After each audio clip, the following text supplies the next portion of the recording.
இன்றே டவுன்லோட் செய்து உங்கள் ஃபேவரட் ஷோக்களை என்ஜாய் பண்ணுங்க. ரொம்ப நேரமா பிஸியா இருக்க போலயேக்கா. ரொம்ப நேரமா ரிங் அடிச்சுக்கிட்டே இருந்துச்சு. என்ன தூங்கிட்டு இருந்தியா?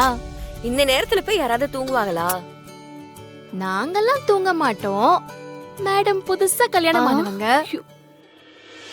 நேத்து நீ அமிச்ச போட்டோவை பார்த்து ஏன் கண்ணே பட்டுருச்சுன்னு நினைக்கிறேன். அவ்வளவு அழகா இருந்த தேனு. அந்த சாரி சூப்பரா இருந்துச்சு. மாமாவே மயங்கிருப்பாருன்னு நினைக்கிறேன். ஏய், என்ன நீ?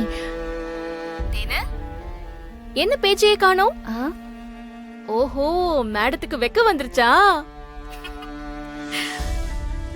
நேத்து கொஞ்ச நேரமாச்சு தூங்குனீங்களா இல்லையா? மீனாட்சி, என்ன இது? கேள்வி மேல கேள்வி கேட்டுட்டு இருக்க. அவளையும் கொஞ்சம் பேச விடு. நானா பேச வேணாம்னு சொன்னேன். மேடம் தான் பேசவே மாட்டேங்கிறாங்க. ஏய் தேனு, அம்மா தேனு, எப்படி இருக்க? நல்லா இருக்கியா அம்மா? எப்படா விடியும் உன்கிட்ட பேசணும்னு மனசு துடிச்சுக்கிட்டே இருந்தது. நேத்து உங்க சடங்கு சம்பிரதாயம் எல்லாம் நல்லபடியா முடிஞ்சுதாமா? என்ன கேக்குறாங்கன்னு புரியுதா? பால் இருக்கும், பழம் இருக்கும், பசி இருக்காது.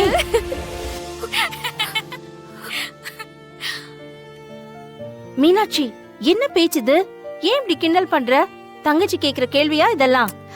அவ தங்கச்சியும் நான் தான், பெஸ்ட் ஃப்ரெண்டும் நான் தான். அதனால நான் எப்படி வேணாலும் பேசலாம். அதுக்கான ஃப்ரீடம் எனக்கு இருக்கு. சரி சரி. தேனு, தேனு நீ சொல்லுமா. அங்க ஒன்னும் பிரச்சனை இல்லையே? ஏன்னா நடக்க வேண்டியதெல்லாம் தள்ளி தள்ளி போச்சா, அதனால உனக்கு ஏதாவது பிரச்சனை வருமோன்னு என் மனசுக்கு திக்கு திக்குன்னு இருந்துச்சு. உன் வாழ்க்கை நல்லபடியா இருக்கணும்னு நான் அந்த ஆண்டவன் கிட்ட வேண்டிக்கிட்டே இருக்கேம்மா. ஒன்னும் பிரச்சனை இல்லைல்லம்மா? தேனு, உன்கிட்ட இருந்து சந்தோஷமான வார்த்தையை கேக்குதான் அம்மா ரொம்ப நேரமா வெயிட் பண்ணிட்டு இருக்காங்க. பட்டுன்னு சொல்லிடு. அது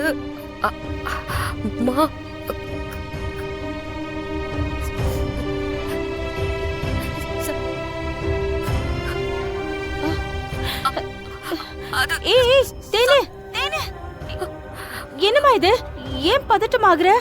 என்ன ஆச்சு? ஏதாவது பிரச்சனையா? என்னம்மா ஆச்சு? என்னம்மா சொல்லு. ஆமாமா, இந்த மாதிரி விஷயத்தெல்லாம் ஓப்பனா சொல்ல முடியாதுல்ல. வெக்கத்துல டென்ஷன் ஆயிட்டா போல. நான் இருக்கேன் தான் ஏதோ பேச கூச்சப்படுறா. நீ பேசு, நான் உள்ள இருக்கேன்.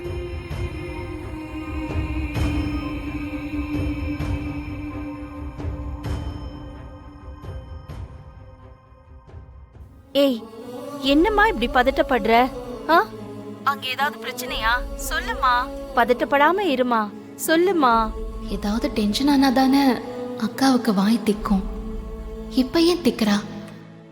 சாந்தி முகூர்த்தத்துல பிரச்சனையா இல்ல வேற ஏதாவது பிரச்சனையா?